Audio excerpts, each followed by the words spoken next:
oye, ¿a qué paciente le va a venir bien un entrenamiento o un programa de fuerza, ¿no? Pues, para el dolor hablo, pues aquel paciente en que el entrenamiento de fuerza o la falta de fuerza sea el factor condicionante para la aparición del dolor. Si no, lo que vas a tener es un paciente más fuerte con más Con dolor, dolor. más fuerte con el mismo dolor. Sí. Claro, entonces ahí estamos en una situación en la que, bueno, pues, lógicamente sí que...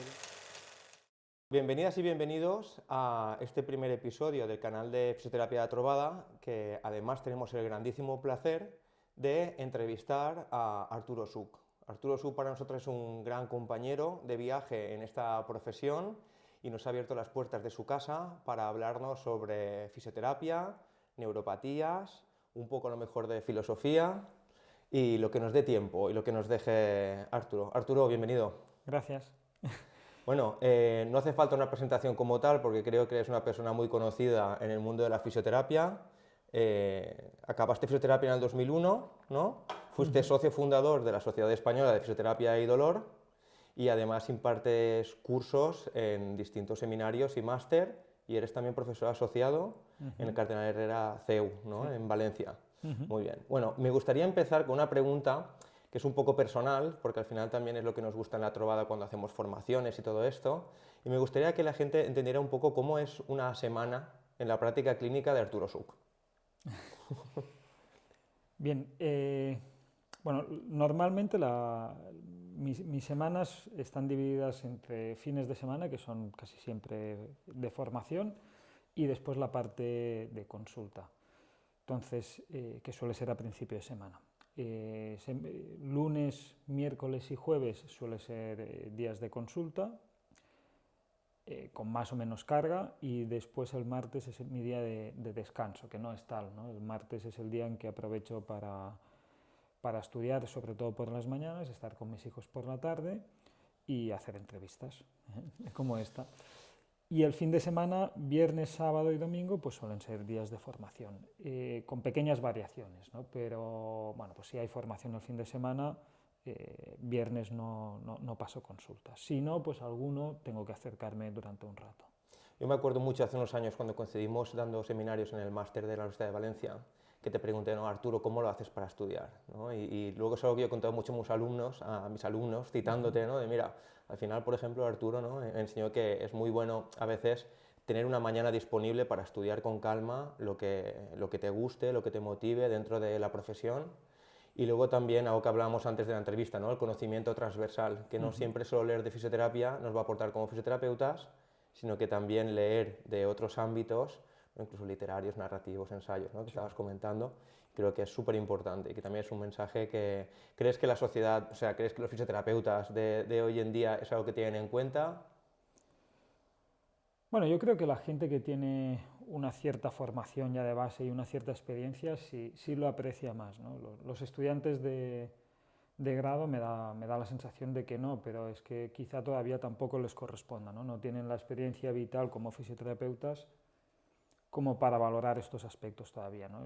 Necesitan herramientas pragmáticas con las que aplicar el día a día, sin darse cuenta de que lo importante no es la herramienta tanto como la persona que tienen enfrente.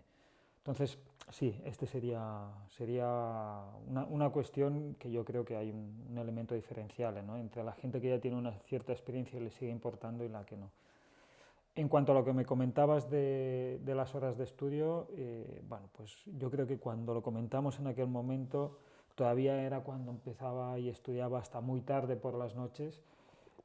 Muy tarde es muy tarde, pues a lo mejor 1 de la noche, 2 de la noche, 3 de la noche, pero claro, ese es un ritmo que no se puede mantener demasiado en el tiempo y llega un momento en que, bueno, hay que parar y dedicarte un tiempo también a pensar y a aprender, ¿no? Y bueno, pues yo elegí el martes por una cuestión práctica. Los pocos pacientes que tengo que ver 2 veces a la semana, si lo veo lunes, puedo volver a citarlo el jueves, ¿vale?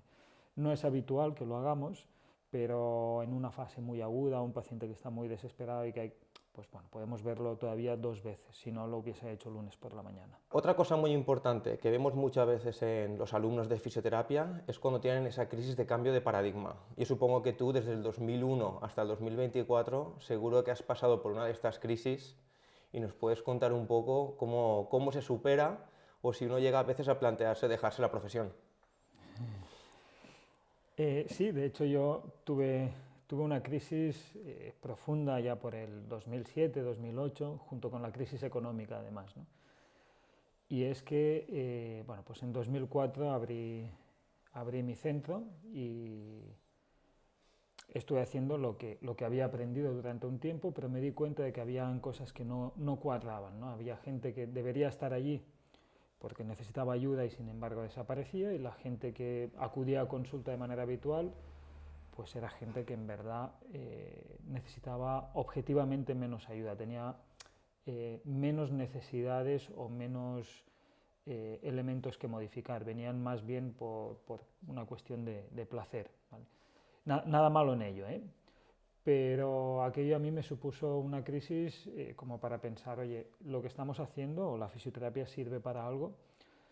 Y durante un tiempo me dediqué, de 2007, 2008, 2009, pues me cogí muy en serio una afición, que ahora queda como una afición a la que le dedico menos tiempo de la que quisiera, que es la fotografía.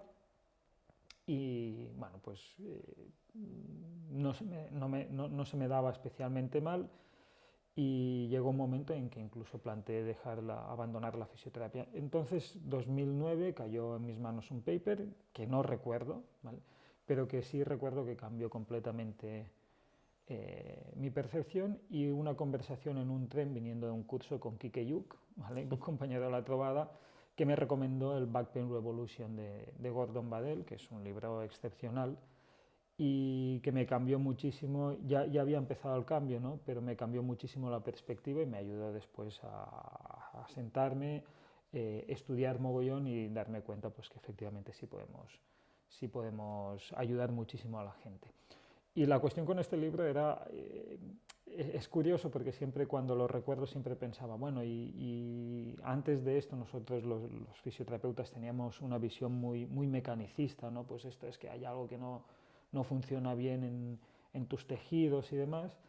Y recuerdo estar leyéndolo y pensar, ¿y cuándo empieza la biomecánica? ¿Y cuándo empieza esto? Y quedaban 2 capítulos, pues igual no va a haber biomecánica, no va a haber... Y efectivamente acabó el libro y no había, ¿no? Fin, ¿no? Al Pero final sin ponía embargo, fin. exacto.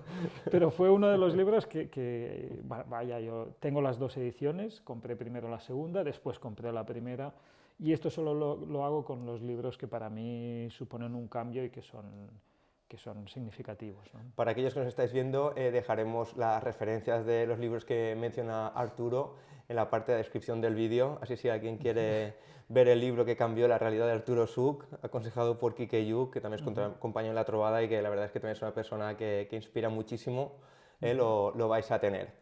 Quería preguntarte también, porque en el tema del estudio, la formación, ¿no? Fisioterapia es una carrera, ostras, que me da la sensación que nos gastamos muchísima pasta en formación, que lo hemos hablado algunas veces, y también, ¿no? La pregunta de, ¿es posible que haya estallado ya la burbuja de la formación? ¿Cómo lo ves esto, Arturo? No lo sé, ¿vale? Lo que sí creo es que, bueno, yo aquí tengo, bueno, pues, mi sesgo, ¿no? Y tengo también mis conflictos de interés, puesto que doy formación, y justo antes de la pandemia era muy fácil sacar un curso, prácticamente, bueno, cualquiera que saquease un curso se vendía con facilidad. Después de la pandemia ha cambiado el mercado y no sé si es que efectivamente ha explotado la burbuja o simplemente que la gente se interesa por otro tipo de cursos, ¿no? Me da la sensación de que, por un lado, bueno, pues, se valora más los cursos de técnicas más que los de aprendizaje desde una perspectiva global. Por otra parte, también me da la sensación de que, bueno, pues, los alumnos valoran más un título oficial avalado por una universidad, ¿no? Como el título de máster o una cosa así. Pero es una opinión personal que no lo sé. Pero sí te diría una cosa, y es que con mi conflicto de interés creo que los alumnos salen con una buena formación sobre conocimientos prácticos, y quizá lo que les falta sea comprensión, ¿vale? Y también les digo, o sea, comprensión global del paciente, y también les digo muchas veces que oigan, que esto pueden pagar por hacerlo, ¿vale? Porque alguien se lo explique, pero que también pueden pagar por unos libros y hacerlo por sí mismos. Como ¿no? comentábamos antes, exacto. Hay distintas rutas para llegar al mismo fin Que y, está, claro, y se tiene que adaptar un poco a la realidad también de cada fisioterapeuta, totalmente de acuerdo. está todo escrito y vaya, todo depende de la capacidad, de la disponibilidad de tiempo, del interés que puedas tener pues, en aprender o no por tu cuenta o preferir que te lo cuenten. Hay una ventaja en el hecho de aprender por tu cuenta y es que te formas tu propia opinión. ¿Vale? Si pagas por un curso, pues vas a repetir lo que te han contado, ¿vale? Pero sin tener una opinión especialmente crítica, ¿no? Recuerdo un alumno que después de una de mis formaciones se puso en contacto conmigo, oye Arturo, ¿tú qué piensas sobre este tema, un tema en concreto? ¿No? Y le dije, mira, lo que yo piense es irrelevante, lo importante es lo que tú pienses, ¿no? Entonces yo si quieres te paso la información que tengo, le pasé una serie de artículos y demás, bueno, pues supongo que él sería si se los leyó, pues haría su propia información. También le dije, si quieres yo te digo lo que pienso, pero lo importante es lo que tú pienses, ¿no? Sí, al final siempre, ¿no?, animar al fisioterapeuta a que forme su propio criterio, que al final también es un ejercicio que necesitamos hacer con mucha frecuencia para seguir avanzando como profesionales. Sí. Con relación a esto, hemos visto también mucho cambio en la formación, de mucha formación presencial y sobre todo desde la pandemia, ¿no?, el tema de la formación online. ¿Crees que a día de hoy sigue teniendo sentido la formación presencial? Sí. A ver, no sé si es una cuestión generacional o no, pero yo no me manejo bien con los cursos online, ¿vale? Es decir, bien sean en vídeos, bien sean en formato online en directo, presencial, a mí me gusta que me lo cuenten en persona, ¿no? y poder interactuar directamente con el docente y demás. Sobre todo si hay un componente práctico, ¿vale? Si el componente es puramente teórico, pues podemos hacerlo por Zoom. Pero, bueno, por videoconferencia, ¿no? Pero las videoconferencias facilitan, bajo mi punto de vista, la pérdida de interés, ¿vale? O se hace muy bien, el docente es muy bueno haciendo esto, o poco a poco se va perdiendo el interés. Eso bajo mi punto de vista. Sin embargo, parece que las nuevas generaciones, la gente más jovencita, se maneja muy bien en este estilo.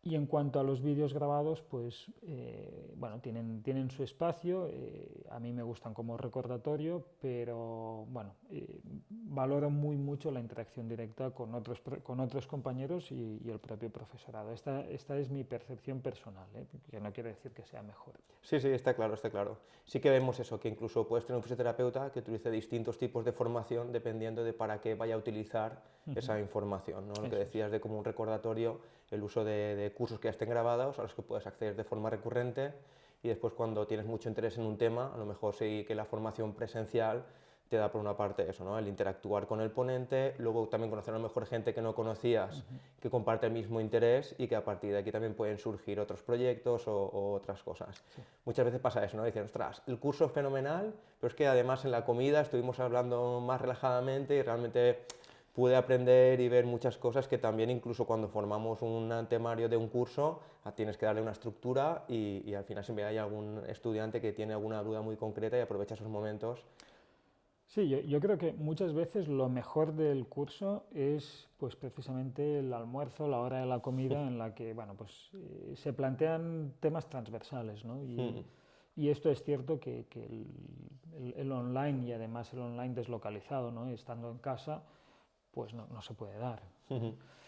Con todo, ambos tienen sus pros y sus contras, sus ventajas y sus desventajas. Pero yo valoro positivamente todavía la presencia, como alumno, la presencia del docente y vaya, a mí me gusta interrelacionarme o interactuar con los alumnos también. De hecho, también el congreso que tenemos ahora de la SEFID en abril del 2024, ¿no?, que es también una oportunidad de conocerse unos a otros. Sabemos que hay un programa muy potente este año, pero además también eso, ¿no?, todos los que hemos ido alguna vez a algún congreso de la SEFID o organizado por otras organizaciones, hemos visto cómo al final también el conocer otros compañeros y compañeras de la profesión, incluso nosotros tenemos el caso de que, de hecho, alguien que conocimos en el Congreso de Zaragoza actualmente trabaja con nosotros en la clínica, Miquel, que le mandamos un saludo desde aquí, fisioterapeuta también de La Trovada, que fue de los últimos en incorporarse. Hablando de esto, sabes lo que es la teoría de los péndulos, ¿no? Que se utiliza en moda, pasar de pantalón pitillo a pantalón campana, irse siempre a extremos y volver. Me da la sensación que siempre en fisioterapia, ¿no? Hemos tenido esto, supongo que también en ciencias de la salud en general, terapia manual o ejercicio terapéutico, hands-off o hands-on, patoanatomía pura o todos son disfunciones, ¿no? No sé cómo ves tú esto y sobre todo también cómo ves el papel que puede jugar en realidad, porque tal vez también podemos ser víctimas de la moda, ¿no? Del ejercicio terapéutico con el paciente con dolor, porque no necesariamente un paciente que acude a nuestra consulta es un paciente con disfunción, puede ser solo una experiencia dolorosa. Y cómo ves tú esto, ¿no? Porque parece que ahora se enfoca todo ya que es ejercicio y parece que ahora el ejercicio es la pastilla de las mil maravillas, que lo es en gran medida, pero no sé qué opinas tú cuando hablamos específicamente del abordaje del paciente con dolor, que creo que es lo que más vemos en consulta en realidad los fisioterapeutas. Ujú. Bien. Bueno, yo creo que has abierto ahí varias preguntas, ¿no? En cuanto a la última parte, si todo es ejercicio, entonces el ejercicio carece de valor. Claro. ¿Vale?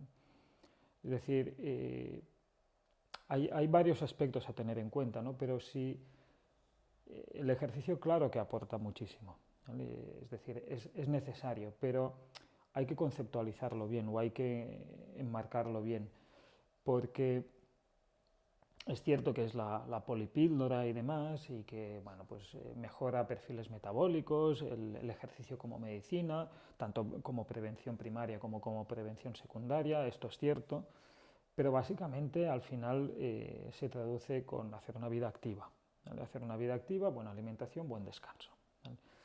Después, si a ti te gusta correr, pues está bien que corras. A mí que me gusta el baloncesto, que es mucho mejor que correr, pues está bien que juegue baloncesto, ¿no?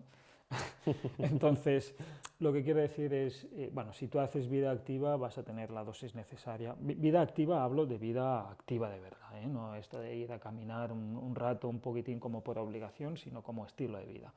Pues es muy probable que cumplas con los criterios de la CSM que te previenen de algunas enfermedades. Sí, de hecho creo que comentaba Eduardo Fondevila en sus formaciones, ¿no? La persona que es deportista pero sedentaria al mismo tiempo, Claro. ¿no? Salgo a correr una hora, pero el resto del día Claro. hago vida muy pasiva y realmente sigue siendo una persona sedentaria aunque haga Sí. deporte. Deportista sedentario. Exacto, exacto. Entonces, bueno, cuando lo coges como estilo de vida, pues esto empieza a cambiar, ¿no? Y entonces cumples con los criterios con facilidad, porque no son criterios especialmente exigentes, ¿no? Para una persona con un estilo de vida activo.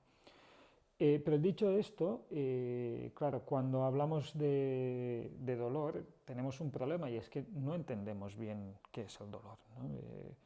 Cada cierto tiempo, pues bueno, hay nuevas teorías, cada cierto tiempo volvemos también en el ámbito del dolor con el péndulo, que si es mucho neurofisiología o más patofisiología, que si, bueno, el caso está en que como no entendemos bien, lo que sí sabemos es que bueno, pues los pacientes que hacen actividad física toleran mejor el dolor, tardan un poquitín más de tiempo, no en quejarse, sino en parar, la tolerancia al dolor es un poquitín mayor. Bueno, sí, todo esto es cierto, pero de ahí a traducirlo directamente a que con el ejercicio cura el dolor, pues hay un trecho grande, ¿no? De hecho, cada vez, aunque hacemos una vida quizá menos activa a nivel físico, pero más activa en el ámbito recreativo, pues continuamos teniendo cada vez más gastos asociados y más discapacidad asociada al dolor. No creo que la prevalencia aumente mucho, pero sí que los gastos y la percepción de enfermedad.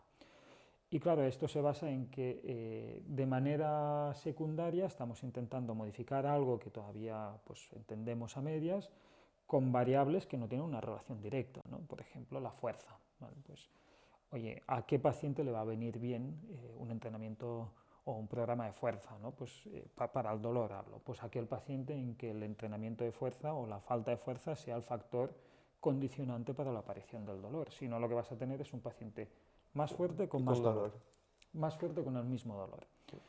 Claro, entonces ahí estamos en una situación en la que, bueno, pues lógicamente Por otra parte, si algo aporta verdaderamente en el ámbito de la fisioterapia, si algo aporta es dos cosas, la educación en salud y el ejercicio, ¿vale?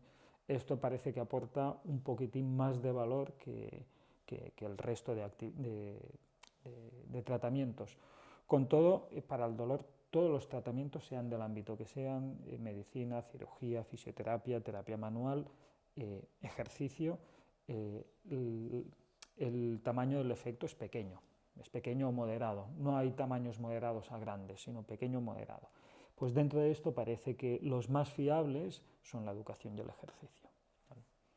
Eso me parece muy interesante, ¿no? Porque al final el ejercicio corre el peligro, aunque es algo que hemos utilizado desde siempre en fisioterapia y en el mundo de rehabilitación, de pasarle lo mismo que la terapia manual, ¿no? Esa descontextualización, o que por la presión de marketing en formaciones, de te voy a dar la solución a todo, se monta un método de ejercicio, el fisioterapeuta compra esa formación o ese razonamiento y empieza a aplicarlo a saco con todos los pacientes, se da cuenta de que en muchos de ellos no funciona o vuelve peor, y la conclusión que saca es: el ejercicio no va bien a mis pacientes, dejo de hacer ejercicio, ¿no? Igual que ha pasado a veces con terapia manual o con otras técnicas, y que al final es importante la herramienta, pero sobre todo lo que dices, ¿no? El cómo saber utilizarla, ¿no? Eso me recuerda mucho también al curso de Jaume Pérez Baixauli de ejercicio terapéutico, que pese a que él da formación de ejercicio terapéutico, tiene un bloque específico para los pacientes con dolor, ¿no?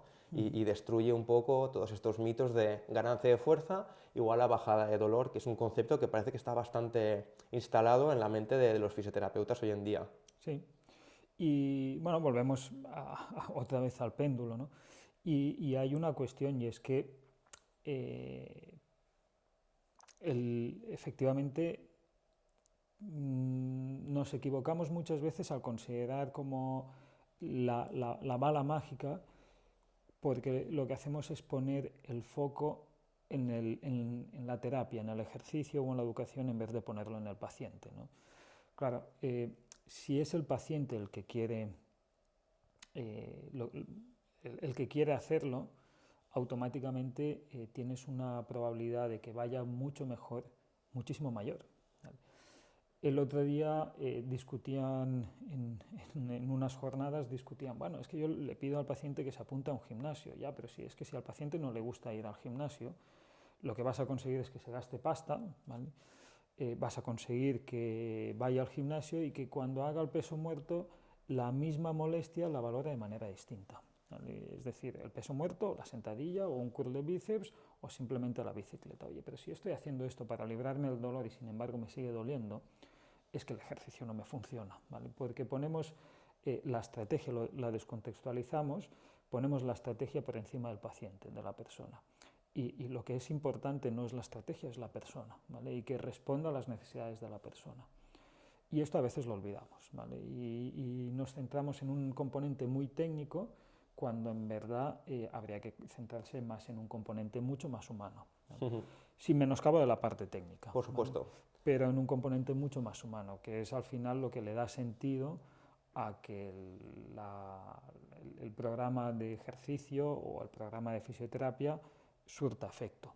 Claro, también al final aquí lo que hablábamos el otro día que coincidimos en el curso de Raquel García Tarrazo y de Rafael Ugarte, que fue genial, sobre el tema de patología arterial, ¿no? Que hablamos al final sobre el tema de la incertidumbre, ¿no? La importancia de la incertidumbre y el tema de, ¿no? de que tenemos que aceptar que el fisioterapeuta tiene que trabajar con la incertidumbre de cada paciente, con su contexto individual, y que tenemos que dejar de lado un poco el intentar trabajar a base de fórmulas mágicas, que al final siempre van a ser el filtro para unos pacientes, un poco grupo de pacientes que te va a ir muy bien, pero luego mucho perfil de paciente que al final no se va a beneficiar y que va a dejar de ir a tu consulta. Lo que pasa es que lo segundo es verdad que necesitas superar ese trabajo dentro de la incertidumbre y verla más como algo motivante que no como algo amenazante, a lo mejor, ¿no? Sí, bueno, la mayoría de toma de decisiones en cualquier ámbito de salud son decisiones en un ámbito de incertidumbre. O sea, la seguridad absoluta en la salud no existe, ¿vale? Como no existe en la mayoría de situaciones de la vida diaria. Lo que pasa es que no nos gusta tener el control, porque una de las cosas que peor llevamos los seres humanos es precisamente la incertidumbre, la falta de control sobre qué está pasando y la incertidumbre sobre un futuro. pero sin embargo es con lo que trabajamos todos los días. Entonces ahí hay una cuestión pragmática que te permite de alguna manera abrazar la incertidumbre, ¿no? Una es la aceptación, pero hay otra que es la vía negativa, saber qué no está pasando. Puede que yo no sepa lo que esté pasando, pero sé que no está pasando nada que condicione gravemente la salud del paciente. Sé que el paciente, bueno, pues con ese perfil sensorial o ese perfil psicosocial, pues tiene factores de buen pronóstico en mayor medida y por tanto la probabilidad de que todo vaya bien va a ser más alta. ¿Puede salir mal? Por supuesto, porque bueno, pues, es una cuestión de probabilidad, pero lo más que podemos aspirar es a que las probabilidades sean buenas. Y aquí es lo que siempre comentamos, yo valoro el reconocimiento de los cuadros clínicos y la patología como al menos un elemento que te permite aplicar la vía negativa, ¿no? Bueno, podemos trabajar con seguridad, no sé hasta dónde, ¿no? Pero podemos trabajar con seguridad. Y después es cierto que las estrategias terapéuticas, bueno, pues no hay una sola, ¿vale? Hay muchas y se pueden valorar de diferentes maneras. Porque además de la parte técnica, pues que cada uno tiene la formación de base que tiene y podemos llegar al mismo punto desde muchas perspectivas, también está la perspectiva del paciente que a veces se nos olvida. Claro, sobre eso quería preguntarte, ¿no? Que era otra cosa también muy importante, que se ve bastante debate, que es el tema de si realmente un enfoque más patoanatómico es relevante o, aunque no sea el único enfoque, si realmente tiene utilidad dentro del contexto de la fisioterapia, ¿no? O si nosotros nos deberíamos ceñir simplemente al contexto más de la funcionalidad o disfunción del paciente. ¿Crees que tiene una utilidad aún dentro del contexto de la fisioterapia actual ese enfoque patoanatómico, ¿no? ¿Qué crees que aporta la fisioterapia? Si es que le aporta algo hoy en día, sin caer en convertirnos en biomecanicistas, ¿no? Sin entrar en el juego del péndulo de nuevo. Yo sí creo que le aporta. Muy bien, hemos abierto el melón que estábamos buscando. Vale, yo sí creo que le Llevo toda la aporta. entrevista esperando este momento. Vamos allá. Yo sí creo que le aporta y además le aporta muchísimo. Primero como criterio de seguridad, como te digo. Y otra porque es cierto que bueno, dos pacientes con entidades completamente distintas pueden tener un tratamiento muy similar y salir adelante, ¿vale? Pero también es cierto que según cuál sea la patología, pues a lo mejor el tejido las estrategias pueden variar, ¿no? El tejido puede curar más rápido, puede curar o adaptar más lentamente, por tanto, pues hay que programar un tratamiento más o menos corto. Sobre esto aplican después factores psicosociales y sobre esos factores psicosociales pues también condicionan un poquitín el pronóstico, un poquitín no, mucho el pronóstico, ¿no? En la misma patología, factores psicosociales favorables, pues buen pronóstico, misma patología, factores psicosociales negativos, mal pronóstico. Aunque el fisio haya hecho exactamente lo mismo. Lo mismo. Pero si la patología muy grave, patología de poca gravedad, ¿vale? Pues factores psicosociales aplican puedes aplicarlos sobre la patología de base, no sobre patologías distintas, ¿no? Patología muy grave, factores psicosociales de mal pronóstico, patología de poca gravedad, factores psicosociales de mal pronóstico, pues aún así es posible que el paciente se sobreponga a ellos, ¿no? Yo me acuerdo mucho que en el curso de Fondevila, que vino a hacer unos años a Trovada, ¿no? nos hizo una pregunta muy buena, ¿no? Que era, si tú vas en un avión, ¿qué prefieres, ¿no? ¿Al piloto optimista o al pesimista? Yo me considero, la verdad, muy optimista, entonces dije, no, Edu, ostras, optimista, tío, la vida color de rosa. Dice, ya, bueno, ese es el que no te chequea el tren de aterrizaje antes de salir, ¿no? Y eso también para mí fue como un clic, ¿no? Es decir, ostras, nos cae bien el paciente, creemos que esté bien, ¿no? Pero ojito con el positivismo extremo de vamos a hacerlo bien, tenemos buena voluntad, porque a veces hay límites, ¿no? Patológicos que por muy buena voluntad que le pongas, claro, primero tenemos que asegurarnos de hacer el rule out, ¿no? Claro. De determinados tipos de patología. Mira, con Edu yo hace unos años le debatía esta cuestión, ¿no? La patología se importa por encima de las disfunciones o no. Y bueno, yo le decía que es un paso previo, ¿no? Y que sobre esto pues aplican el resto de factores, mecanismos patobiológicos, si es un input, es un problema un poquitín más central relacionado con pensamientos, creencias y demás, es un problema de respuesta, disfunciones, factores contribuyentes y demás, se aplican una vez hemos determinado lo primero. y publiqué en el blog de la SEFIT, publiqué una pequeña entrada que bueno, pues tendría 500 palabras, no más. Y después me envió y me dijo, Arturo, claro, la patología siempre va antes, la patología es como una pared, ¿no? Tú no puedes atravesar la pared, ¿vale? Puedes negociar con ella, ¿vale? Pero tú no puedes atravesar la pared, puedes ir buscándola hasta encontrar una puerta y por ahí te metes. Bien, pues esto es lo que hay que hacer, ¿no? Yo estoy convencido de que esto aporta un valor en sí mismo. Y después tenía ahí una contestación también el otro día debatiendo con Raquel García Tarrazo sobre esto mismo. La patología hay que reconocerla, pero es cierto que en la mayoría de las ocasiones la patología no va a condicionar tanto hasta dónde podemos llegar. Entonces, hay una cuestión. Yo, a la pregunta de Edu, yo hubiese dicho el pesimista, ¿no? Yo soy pesimista por naturaleza. Sí, eso es lo que decía Edu, ¿eh? Eso es lo que decía Edu. Yo lo que pasa es que yo contesté optimista y claro, yo tiene cruces. claro, a Raquel García Tarraza a veces le digo, no, Schopenhauer. Bueno, yo no he acabado de leer a Schopenhauer, que es un cenizo, ¿no? Es un filósofo completamente, es el más pesimista de todos. Ya hemos hablado de filosofía, ¿eh? Un poquitín. Es que estoy en ello ahora, ¿no? Y entonces, claro, para Schopenhauer, bueno, pues el sentido de la vida es huir del sufrimiento, ¿no? Claro, esto si lo piensas bien, huir del sufrimiento, pues ya te permite conformarte con poco, ¿vale? Y, oye, este es efectivamente el piloto que chequea todo antes de salir, que no sé cuántos, pensando en que todo va a ir mal, que es al final, al menos en el ámbito este de la patología, lo que tenemos que hacer, ¿no? Asegurarnos, oye, es muy mínimamente probable, es prácticamente imposible que este paciente esté tan enfermo como para que no pueda ser tratado por un fisioterapeuta, al menos en primera instancia, ¿vale? Trabajar con seguridad, ¿vale? Y sobre este trabajo con seguridad, entonces ya aplica el resto.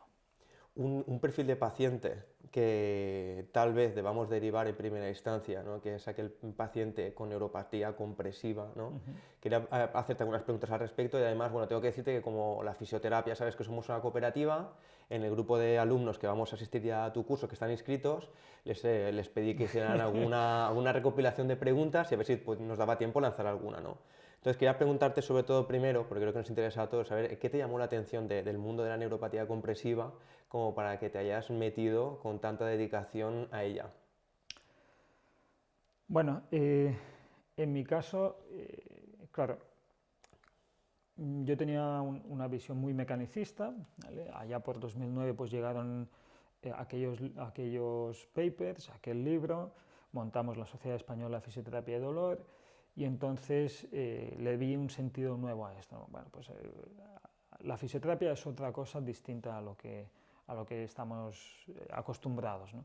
Vino también, no sé si tú te acuerdas de ella, una mujer inglesa a dar una formación que la trajo Rafa Torres, Linda Knott.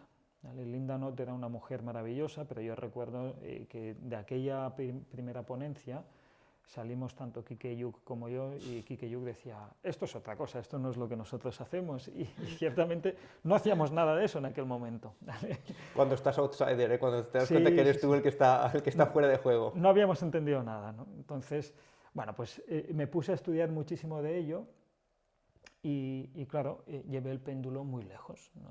En el sentido contrario, bueno, pues todo el dolor es un aspecto psicosocial, todo dolor está relacionado con la una moda respuesta. 2010-2015 de hands-off. Eso es, y poco a poco te das cuenta de que, oigan, aquí hay algo más, ¿no? Aquí hay algo más y es que pues muchas veces la patología puede condicionarlo.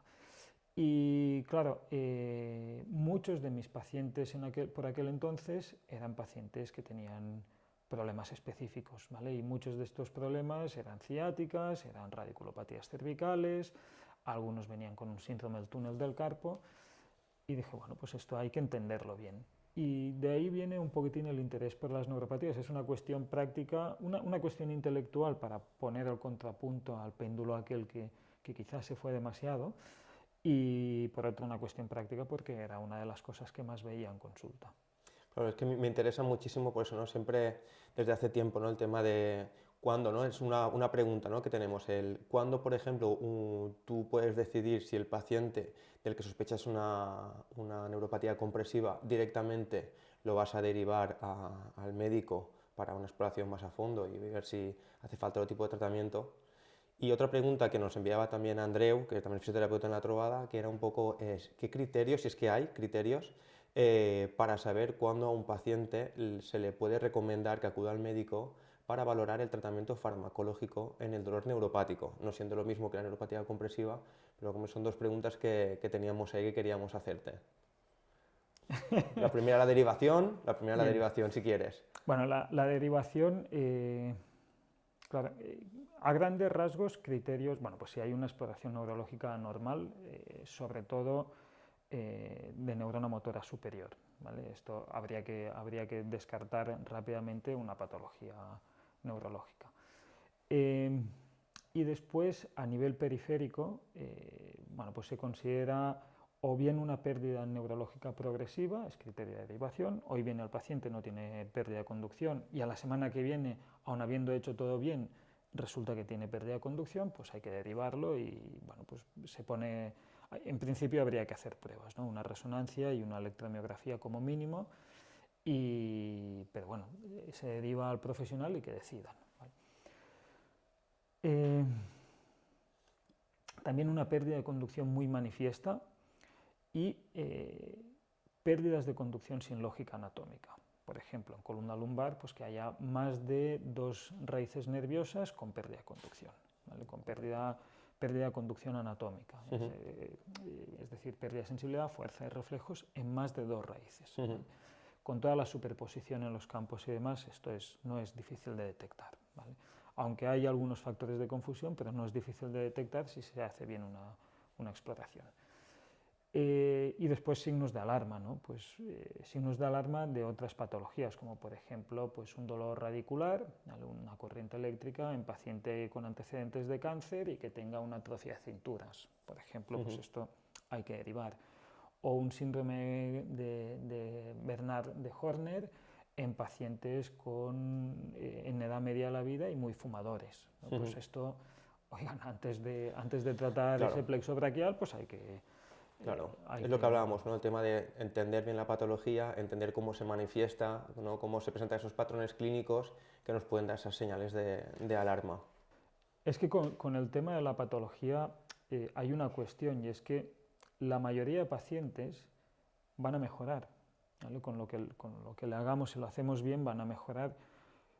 Pero esto también hay que ponerlo en entredicho, ¿no? Porque van a mejorar y, sin embargo, cada vez la discapacidad y el sufrimiento asociado al dolor parece que es mayor. O sea, que parece que los mejoramos, pero quizá no tanto. La mayoría van a mejorar, pero solo con que haya uno que tenga un problema serio y no lo detectemos, el drama es terrible. Claro. ¿Vale? Entonces, oigan, tenemos todo a favor, pero tenemos todo a favor cuando viene Fran o cuando viene Guillem.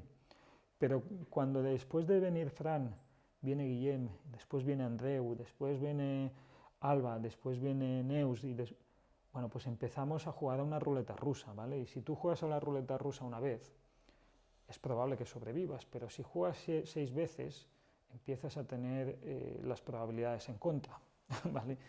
Con lo cual hay que conocerlo, aunque solo sea por derivarlo, ¿no? Por curarte en salud. Eso es muy importante, eso es muy importante. Y creo que también es una de las cosas que tu formación aporta mucho, ¿no? Entrar en este tipo de conocimientos y entender bien qué señales nos tienen que dar la alarma. Porque muchas veces también hablo, ¿no?, con alumnos del máster o del curso y te dicen, no, claro, es que yo no he visto esas banderas rojas de las que habláis. Y yo muchas veces digo, ¿tú te acuerdas de esos pacientes que no volvieron y tú tampoco les llamaste, que tenías el guiriguiri, pero quisiste pensar, ¿no?, como el piloto optimista? Seguro que se habrá encontrado bien y por eso no ha vuelto. No, no cojas cita, tranquilo. Ve mirando cómo va estas semanas y si eso tú ya me llamas y sabes que ya no va a llamar, ¿no? Claro, seguramente ahí hay algunos de los casos de banderas rojas que no viste y que a lo mejor ya nunca supiste nada más de ellos. El no realizar un seguimiento del paciente puede darte este tipo de sesgos. Sí, es que nos gusta pensar que todo ha ido bien. Que todo ha ido bien, claro, es más fácil, ¿no? Pero lo cierto es que las cosas van como van, ¿no? y recuerdo bueno, ahora después respondo a la pregunta de Andreu. Sí, ¿vale? de Andreu, sí. Andreu, tranquilo, que vamos a contestar a tu pregunta, no te preocupes. Nos hemos desviado un poquitín. Sí, que como pero... no nos gusta... Exacto. Sí, hay veces en las que nos encontramos en esas situaciones en las que pensamos, bueno, todo ha ido bien porque nos gusta pensar que todo va bien porque la carga mental que supone es mucho menor, ¿no? Pero lo cierto es que, bueno, pues Finucane ya dice en 2020, creo que Sí, era. sí, 2020. Sí, sí, 2020 ya dice, oye, si tú ves a 20 pacientes a la semana, es probable que al menos una bandera roja veas al mes. Claro. Muchos de los alumnos no ven banderas rojas porque, bueno, quizá porque no se preocupan en ese momento de hacer un seguimiento, pero también porque no tienen el conocimiento suficiente como para descartarlas. Claro. ¿Vale? La gente, esto también lo decía Gifford, oye, no se puede ser fisioterapeuta, igual que tú no puedes conducir sin hacer un práctico y sacar un 10 en el examen práctico, esto es Inglaterra, no puedes ser fisioterapeuta sin sacar un 100 sobre 100 en el examen de banderas rojas. ¿No? Entonces, yo estoy completamente de acuerdo con él, ¿vale? en esto. Pero sin embargo, bueno, pues somos muy pragmáticos en las formaciones, sobre todo de grado, porque hay mucho trabajo que hacer y lo que nos centramos es en las cosas que sí podemos hacer a la gran mayoría de personas, pero el que se nos escapa es el trauma, ¿vale? El resto, sobre todo en el ámbito musculoesquelético, muchos de ellos tienen una historia natural que va a ser favorable, muchos de ellos, no todos. La duda de Andreu era sobre... El tema de si no tenemos criterios, ¿no? para cuándo deberíamos pensar en que tal vez el paciente se pueda beneficiar de un tratamiento farmacológico con pacientes con dolor neuropático. Si hay algún tipo de criterio que se utilice o si tú utilizas alguno, aunque no esté validado, pero que digas, mira, yo creo que sin la parte farmacológica no va a funcionar. A ver, sobre todo sobre el nervio, hay algunos aspectos que guardan relación con la fisiología, ¿no? Problemas muy inflamatorios, y problemas muy inflamatorios se pueden beneficiar, pues quizá de un corticoide, de un antiinflamatorio potente, ¿no? Como un corticoide. Lógicamente esto no es competencia del fisioterapeuta, por supuesto. Pero oiga, esto si algo puede frenarlo, pues puede que sea esto, y también te dan de entrada un estabilizador de membrana, ¿no? la famosa lírica o así. Algunas veces, bueno, no parece que haya mucha diferencia entre dar uno u otro, pero también es cierto que, bueno, pues muchas veces se prescriben de una manera muy genérica, ¿no? Bueno, pues si tienes ectopia o dolores espontáneos, pues quizá te vaya mejor un estabilizador de membrana o no lo sé, ¿vale? Pero las veces que he hablado, bueno, pues la verdad es que podríamos pensar sobre esto, las veces que he hablado con algún anestesista o algún médico, podríamos tenerlo en cuenta y la verdad es que tampoco lo valoramos del todo, ¿no? Porque estadísticamente no hay diferencia, o sea que no es una crítica. La otra cuestión importante es dolor inicial de alta intensidad y sobre todo que esté asociado también con un distrés personal muy significativo. Parece que los dos factores de riesgo de cronicidad más importantes.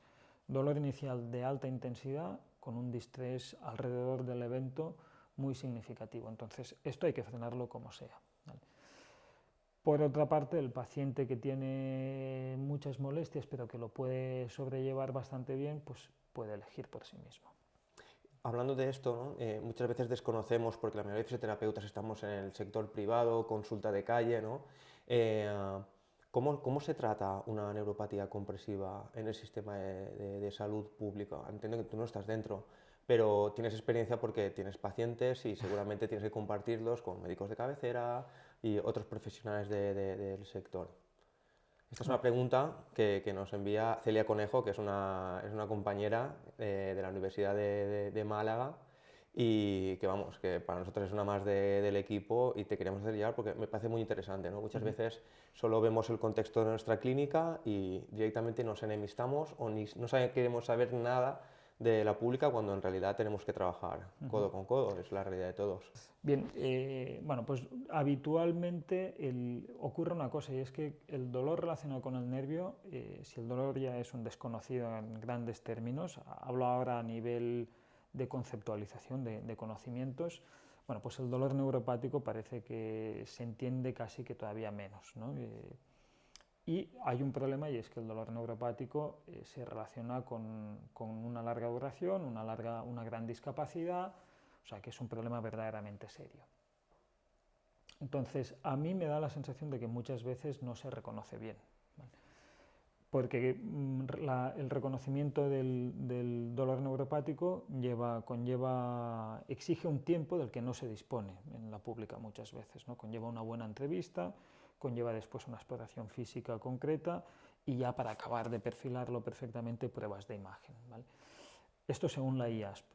Las pruebas de imagen quizá no sean para tener una percepción bastante clara, seguramente no son del todo necesarias, pero los otros dos elementos sí. Entonces no se dispone del tiempo suficiente.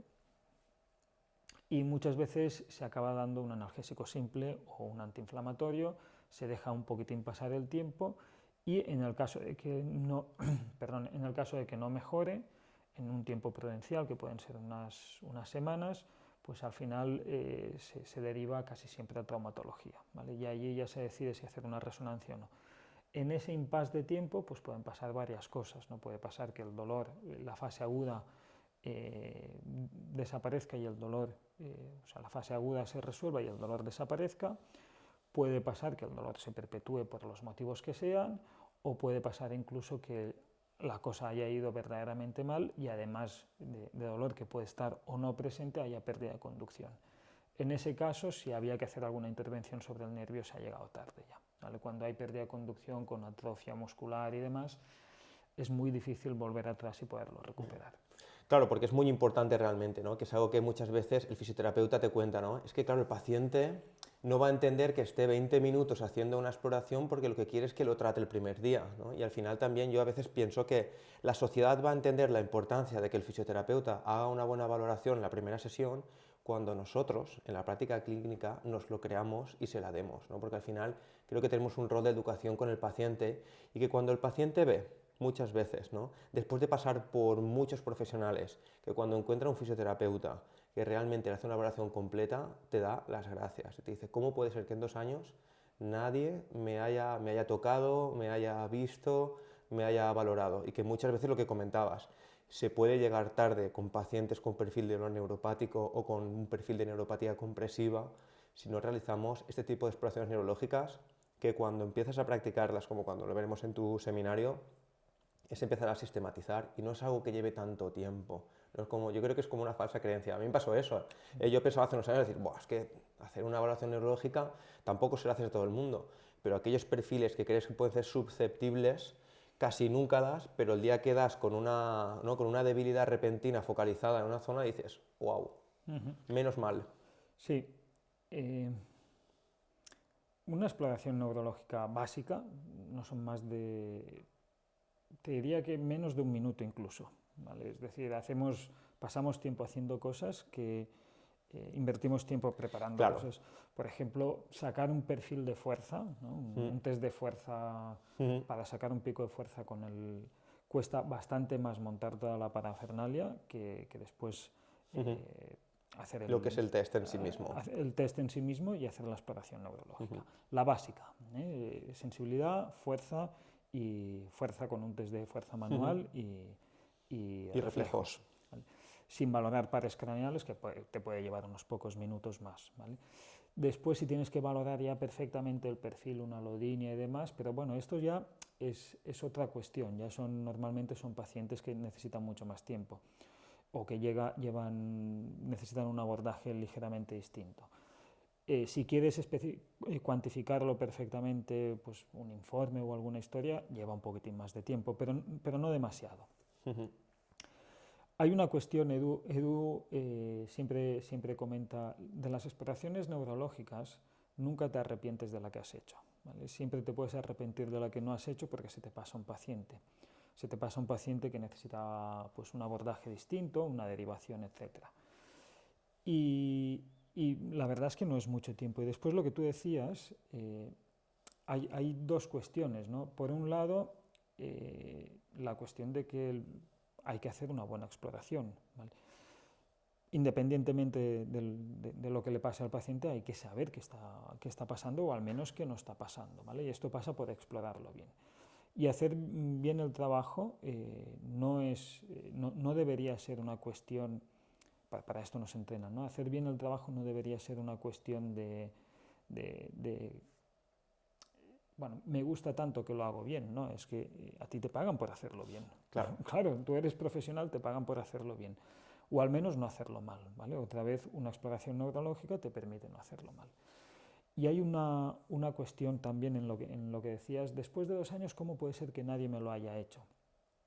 Esto, bueno, muchas veces cuando el paciente ha visitado fisioterapeutas y demás, también otros profesionales, ¿no? Pero si le das la vuelta, cuando tú le haces lo mismo, la misma exploración que le ha hecho el neurólogo, entonces el paciente piensa, wow, este tío sabe. De qué va, ¿vale? Entonces esto, porque al final al paciente no solamente hay que saber qué es lo que le está pasando, también hay que convencerlo de que demostrarle lo que le está pasando, ¿vale? Es decir, que el paciente se vea reflejado en lo que le pasa. Y esto pasa por hacer una buena exploración.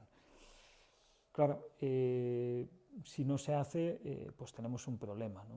Y a veces, ya digo, invertimos más tiempo en algunos elementos que aportan poco valor comparado con una exploración neurológica que además de rápida es barata, ¿vale? Y esto es importante. Y que a veces te llegan, ¿no?, a consulta pacientes con una peregrinación terapéutica abismal y nadie le había hecho la exploración neurológica, viene con 4 millones de pruebas que han sido normales, la persona cree que está loca, que nadie le entiende, el médico no sabe qué hacer con él, otro fisioterapeuta no sabe qué hacer con él, y te vas a la base pura y dura de primero de carrera y de repente salen cosas, ¿no? Es que le digo muchas veces a los alumnos, es que esto a veces no es de saber muchas cosas nuevas o modernas, es de saber utilizar muy bien lo que aprendimos en el grado. Es que eso también es muy importante y darle realmente el valor que se merece, no darle ese contexto clínico. Es lo más importante.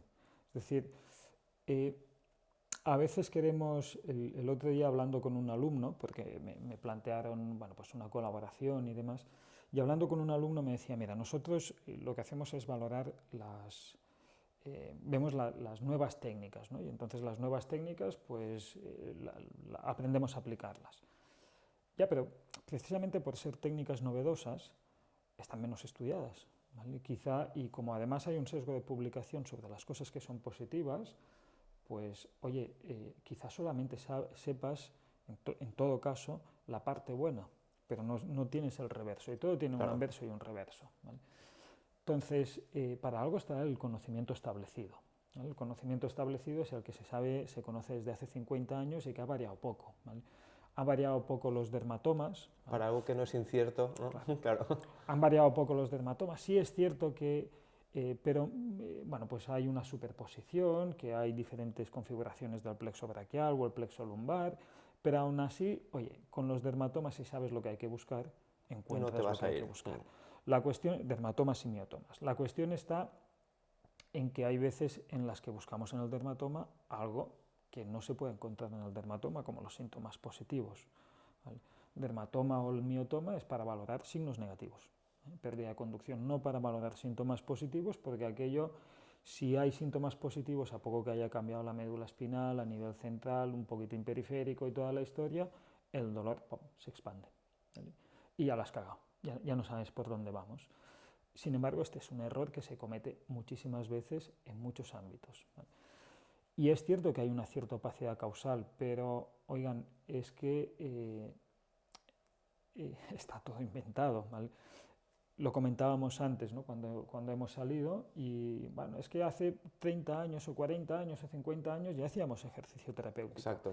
Lo que hacíamos era subir y bajar escaleras, ¿no? Y ahora, bueno, pues parece que lo hemos modernizado y ahora le llamamos step up y step down, ¿no? Antes era, bueno, pues vete a las escaleras y sube al primer piso y baja al primer piso, y ahora es haz 10 step downs, step ups, que son como subir 10 veces un escalón, que es lo que tardas en subir al primer piso. Correcto. Y además, lo trágico es que además ahora ya no vale subir escaleras, hay que hacer step Y el paciente busca el step up. El step up, que además el step up es mucho menos funcional que subir escaleras. ¿Vale? Puede que cree las condiciones como para subir escaleras, pero a poco que las tenga es mucho mejor que suba escaleras que haga step ups, ¿vale? A no ser que queramos que el paciente tenga un buen glúteo.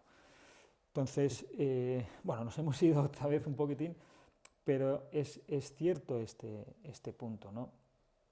A veces confundimos todo y el conocimiento de base, que es el mismo desde hace muchísimo tiempo, lo olvidamos. Y no sé por qué, bueno, las cosas novedosas pues tienen tirón, pero no hay que... Claro, las cosas novedosas son buenas en la medida en que aportan y se establece su conocimiento y su aplicación. Y que parece que no, que en profesiones como fisioterapia, primero se saca el método, se practica con los pacientes y se saca la formación y entonces se intenta buscar la evidencia que respalde ese método, que puede ser bueno o no, pero al final la ciencia es verdad que aunque va muy deprisa, en parte va despacio y que muchas veces cuando terminas una formación le explicas, vale que yo te lo he contextualizado en un entorno más clínico, te ha ayudado a ver cosas que tú en primero de grado igual no valorabas o no veías la repercusión que va a tener en tu profesión, pero no estamos inventando nada. Como mucho el valor que te da la formación ¿no? es esa contextualización o, bueno, sí, conocimientos puntuales ¿no? que tenemos y ahí es donde tiene el valor la formación también, ¿no? La comprensión del problema y del paciente en su globalidad, toda la globalidad que podemos abarcar.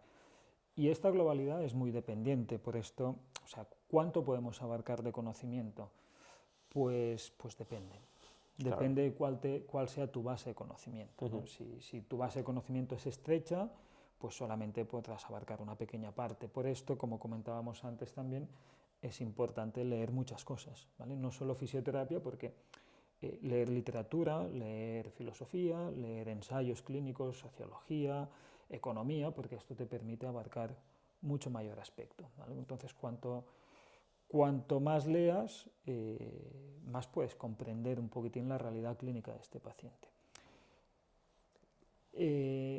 Y sí, a veces le damos la vuelta y hacemos las cosas al contrario porque ciertamente como es dolor, hay pocos, primero no hay una FDA, ¿vale? Como si la hay en una medicación, y después con la mejor de las intenciones intentamos ayudar al paciente muchas veces, pero sin un respaldo suficiente porque verdaderamente el efecto el tamaño del efecto es pequeño. Claro. Y esto a veces nos lleva en la clínica a confundirnos. Claro, que no hay que desanimarse, ¿no? Porque por el aspecto multifactorial que tiene el paciente y saber que nunca los vamos a controlar todos y que parte de la mejoría del paciente tampoco posiblemente tiene que ver con nosotros, no nos quita valor como trabajo. Tenemos nuestro objetivo dentro de la sanidad y eso es algo que es vital. De nuevo, no deberíamos ir a extremos, ese tipo de cosas. Y además no nos quita valor como terapeutas. Pero volvemos otra vez a los grandes números, ¿no? La mayoría de pacientes puede que vayan bien, ¿vale? Por sí mismos, independientemente de lo que nosotros hagamos, bastaría con no estropearlo mucho, ¿vale? Va a salir adelante, pero solo con que saquemos 1, 2, 3 pacientes de los que sufren mucho, el beneficio que aportamos a ese paciente y a la sociedad es muy grande, ¿vale? Porque sí es cierto, lo que pasa es que no se contabiliza en España el gasto indirecto asociado al dolor, no se contabiliza a través del sistema de sanidad, sino va a deuda pública a través del sistema del Ministerio de Trabajo, pero el gasto secundario es tremendo. Es tremendo. ¿Vale? El gasto secundario, los gastos indirectos asociados al dolor, con que ayudemos a uno de estos ahorramos muchísimo dinero al sistema, ¿no? Y en esto somos muy buenos, ¿vale? La gente que nos dedicamos sacando a esta gente, somos de los que mejor lo hacemos, porque nos dedicamos precisamente a recuperar a esta gente para que vuelvan a tener función. Esto también es un mensaje muy importante para las autoridades sanitarias, ¿no? El papel del fisioterapeuta, que en la sanidad pública en general está bastante desaparecido y realmente podríamos jugar un papel muy importante. Yo siempre digo que estoy convencido de que el fisioterapeuta es el que más puede todavía aportar al sistema de salud, ¿vale? No por ser yo fisioterapeuta, sino porque el resto ya trabajan bien. ya Claro. hacen bien su trabajo, ¿vale? Solo falta sumar. Claro, pero si tenemos a alguien que consigue mejorar a la gente que no, mejorar ya no a nivel sintomático, sino a nivel de actividad y demás, a la gente que no lo tiene, estamos aportando muchísimo, ¿vale? Y ahí probablemente el fisioterapeuta sea insuperable, ¿vale? En ese ámbito concreto. Eso es un buen mensaje para ir terminando, porque aunque parezca mentira, llevamos ya más de 1 hora de vídeo. Si queda alguien ahí, felicitaciones, realmente sois unos talibanes de la fisioterapia contemporánea. Quedan muchas preguntas aquí de alumnos que no nos ha dado tiempo a contestar, y de hecho tenemos una de Carlos Castaño, que si quieres la lanzo, Sí, ¿te parece bien? me Porque a mí parece también me bien. da mucha curiosidad, además es sobre un test, y así Carlos por lo menos, ¿no? Que no me lo eche en cara después, pues si se ha metido el currazo de currarse la pregunta, ¿no? Y va sobre el test del Scratch Collapse Test, ¿no? Y preguntaba si se entiende mínimamente el mecanismo de funcionamiento de este test o qué pasa con este test, porque parece que es un poco raro, ¿no? Bien, esta es fácil de responder, al menos para mí, ¿vale? Puede que no esté en lo cierto, pero que lo último que he leído, hace tiempo que no lo reviso, no se conoce bien, ¿vale? Se está desarrollando el test, parece que hay ahí algún reflejo, pero no recuerdo ni haber leído cuál es el reflejo. El Scratch Collapse Test es básicamente, se hace para quien no lo conozca, ¿vale? Se hace como fuerza en rotación externa en ambos miembros superiores, y después, donde se piensa que está la compresión, se hace como un rascado y rápidamente se vuelve a medir la fuerza en rotación externa. De manera que, si es positivo, y esto indicaría que hay una compresión del nervio, en este pierde fuerza, en ese brazo. Tiene que ser rápido porque se restaura relativamente rápido, y yo lo que no tengo muy claro es cuán fiable es, en la medida en que bueno, pues, es fácil de falsar, ¿no? Simplemente el terapeuta Que ya está sesgado, claro, le da con más poquitín ganas para que aparezca. y ya está. Entonces ahí hay que bueno, pues intentar no aplicar más fuerza de la debida y ser consecuente con ello. Es un test curioso, ¿eh? Es un test curioso Sí. que iremos viendo cómo va evolucionando, que también, pues, bueno, la ciencia va evolucionando en estos pasos, y ver si al final este termina siendo un test relativamente válido Sí. o pasa al Parece segundo plano. bueno, Los primeros apuntes no parece que no apunta mal, que es de esperanzador, momento. sí. La fiabilidad, pues supongo que necesitará también depende mucho del sujeto, y lo último que revisé lo hace ya un tiempo, no tengo más datos. Seguramente es posible que Carlos tenga más. Carlos, ya lo sabes, si has aguantado hasta el final del vídeo, que sepas que hemos hecho tu pregunta. Una última pregunta para terminar, que yo creo que toda la gente que nos está viendo seguro que le gusta. Todos sabemos que eres una persona muy leída, muy leída. No te voy a pedir que sea específicamente del campo de la fisioterapia, porque al final, lo que hablamos antes, creo que es muy importante promover entre los fisioterapeutas el conocimiento transversal. Pero si tuvieses que recomendar algún libro, ¿no? Para los fisioterapeutas, sobre todo, que han terminado un poco el grado, que tienen claro el tipo de paradigma hacia donde se mueve y que les gustaría tener una cierta inspiración sobre cómo seguir en su carrera profesional, ¿hay alguna recomendación bibliográfica o de paper o alguna cosa que digas, ostras, mira, estos artículos o que hayas leído últimamente que digas, ¡buah! Este está guapo? Mira, lo que pasa es que yo, cuando lo leí, dije, bueno, estos son mis pacientes, ¿no? Pero no tengo claro que puedan aplicarlo bien alumnos recién egresados, ¿vale? Es el libro de Masa Crítica de Philip Ball, que es un libro de física aplicada a sociología, ¿vale? Pero yo lo leía y mis pacientes se comportan de esta manera, ¿vale? Son como sistemas complejos, y da ahí como pequeñas pinceladas cómo se autoorganizan, y ves que efectivamente tus pacientes se comportan de esta manera. Lo que pasa es que, pues, necesitas haber tenido pacientes para ver ese comportamiento. Si no es esto, hay un libro bastante denso sobre pensamiento crítico y demás, Mindware, creo que se llama, Mindware, herramientas para pensar mejor. Es bastante denso, pero la verdad es que es un libro bueno. Y después yo diría que casi cualquier libro que hable desde una perspectiva bastante amplia sobre sobre estos temas de salud y demás, pues por ejemplo el hombre que confundió a su mujer con un sombrero, Correcto. que ahora no recuerdo bien el Sí, nombre sí, del sí, autor. sí, el neurólogo, sí. Y bueno, pues estos podrían servir.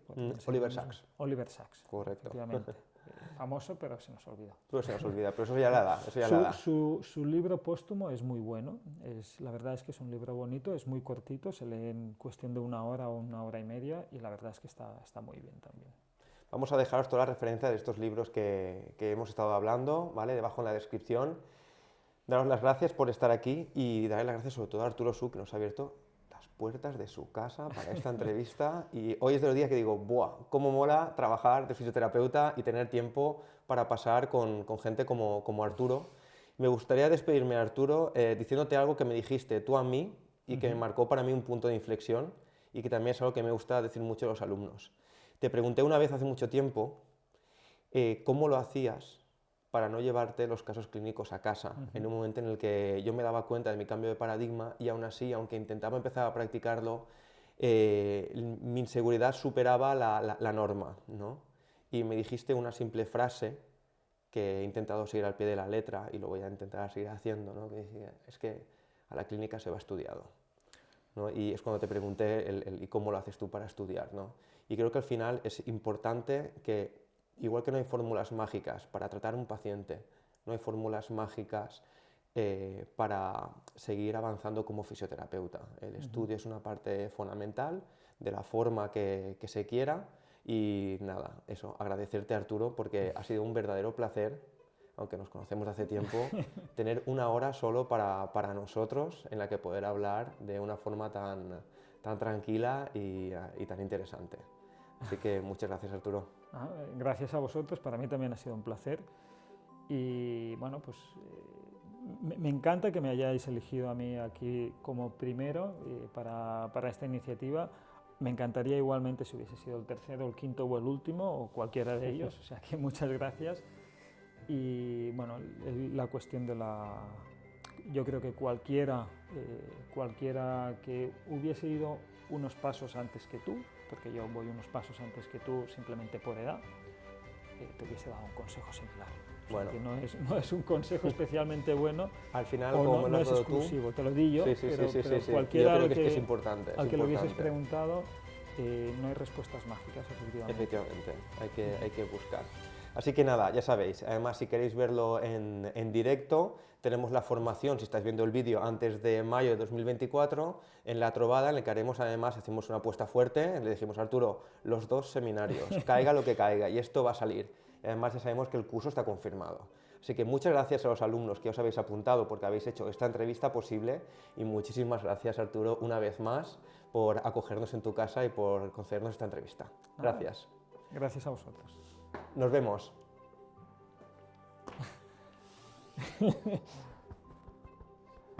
L'altre dia quan t'ho vas dir em vaig emocionar i tot. ¿Va en serio? Sí. Pues tío, yo estaba como un plan, ¿eh? Estaba como un plan, porque, vamos, uno, por la parte técnica de la